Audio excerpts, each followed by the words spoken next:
Isang malaking tagumpay ang naitala ng Philippine National Police matapos masabat ng CIDG ang tinatayang 16 na milyong pisong halaga ng kagamitan para sa paggawa ng baril sa ikinasang raid sa Los Baños City, Laguna.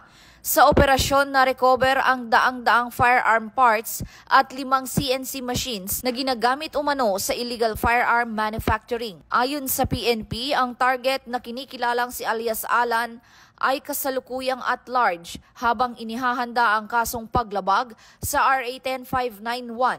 Pinuri ng PNP ang mabilis at tapat na aksyon ng mga operatiba na nagsilbing proteksyon sa mga komunidad laban sa posibleng karahasan. Dagdag pa ng PNP, ang operasyon ay patunay ng kanilang adhikaing ang bagong PNP para sa bagong Pilipinas, serbisyong mabilis, tapat at nararamdaman.